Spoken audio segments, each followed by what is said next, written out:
इत्तेफाक हो तो ऐसा।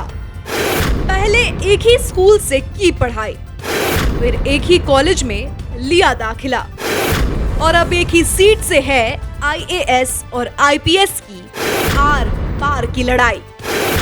जयपुर जिले के बस्सी की विधानसभा सीट इन दिनों अच्छी खासी चर्चा में है। बस्सी की सीट से इस बार कांग्रेस ने रिटायर्ड आईपीएस लक्ष्मण मीणा व भाजपा ने रिटायर्ड आईएएस चंद्रमोहन मीणा को मैदान में उतारा है। दोनों प्रमुख दलों ने आईएएस और आईपीएस को आमने सामने खड़ा किया है। दोनों आपस में दोस्त भी है और रिश्तेदार भी है, लेकिन अब लड़ रहे हैं सियासी लड़ाई। दोनों का गांव भी आस-पास ही है। हम आपको बता दें कि लक्ष्मण मीणा सिया का बास गांव के रहने वाले हैं, जबकि चंद्रमोहन मीणा जयराम का बास गांव के रहने वाले हैं।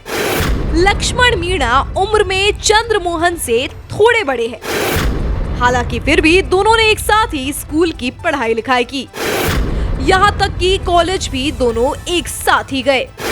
चंद्रमोहन मीणा को 2015 से 2019 तक राज्य सरकार में सूचना आयुक्त बनाया गया था। चंद्रमोहन 1980 व लक्ष्मण 1982 बैच के अधिकारी रहे। जालोर में 1988 से 1990 तक चंद्रमोहन कलेक्टर रहे थे और वहां पर लक्ष्मण एसपी थे। उसके बाद बीकानेर में चंद्रमोहन जब 2000 से 2002 तक डीसी रहे थे, तब वहां लक्ष्मण मीणा उसी समय आईजी का पद संभाल रहे थे। बीजेपी चंद्रमोहन मीणा तो पहली बार चुनाव लड़ रहे हैं, लेकिन लक्ष्मण मीणा 2009 में डॉक्टर किरोड़ी लाल मीणा के सामने दौसा लोकसभा से भी चुनाव लड़ चुके हैं, लेकिन किरोड़ी से लक्ष्मण मीणा चुनाव हार गए थे।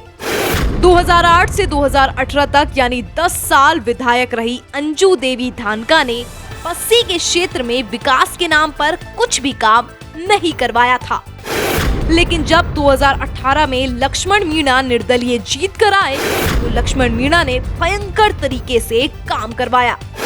बस्सी में लक्ष्मण ने विकास की लहर चला दी और लक्ष्मण मीणा अगर चुनाव जीतेंगे तो अपने काम के दम पर ही चुनाव जीतेंगे। बस्सी के मतदाताओं का मिजाज सियासी दलों के भी समझ के बाहर है। यहाँ बस्सी ने पिछले 3 चुनावों से निर्दलीय उम्मीदवार जीत रहे हैं। 2008 व 2013 में यहाँ से निर्दलीय अंजू देवी धानका चुनाव जीती थी। 2018 में पिछला चुनाव लक्ष्मण भी निर्दलीय के तौर पर ही जीते थे, लेकिन इस बार लक्ष्मण को कांग्रेस ने टिकट दिया है। इससे पहले 1993 से 2003 तक कन्हैया लाल मीणा भाजपा के टिकट पर जीते थे। हालांकि 1990 में कन्हैया लाल मीणा की भी सीट पर एंट्री निर्दलीय चुनाव जीतने से ही हुई थी। उससे पहले 2 चुनाव में यहाँ से कांग्रेस के जगदीश तिवारी विधायक चुने गए, तो इस सीट पर निर्दलीय उम्मीदवार का हमेशा दबदबा रहा है। 2 बार अंजू देवी धानका तो इसीलिए निर्दलीय जीत गई क्योंकि यहाँ मीणा समुदाय के 3-4 उम्मीदवार खड़े हो जाते हैं, जिनके बीच अंजू देवी धानका फायदा उठा जाती है। लेकिन जब विकास नहीं करवाया तो 2018 में अंजू देवी को साइड में कर दिया गया। लेकिन इस बार देखते हैं कि कांग्रेस का आईपीएस या बीजेपी का आईएएस कौन जीतेगा चुनाव। हालांकि दोनों के बीच बराबरी का मुकाबला देखने को मिल सकता है।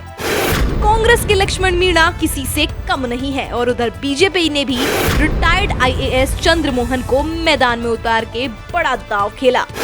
इसीलिए इस सीट पर यह अनुमान लगाना बहुत मुश्किल है कि चुनाव कौन जीतेगा।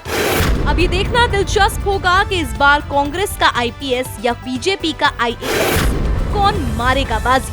आपको क्या लगता है, आप है किसके साथ? प्रतिक्रिया कमेंट सेक्शन में जरूर दें। राजनीति से जुड़ी खबरों का सबसे सटीक विश्लेषण देखने के लिए द रिपब्लिक जोन को सब्सक्राइब जरूर करें। धन्यवाद।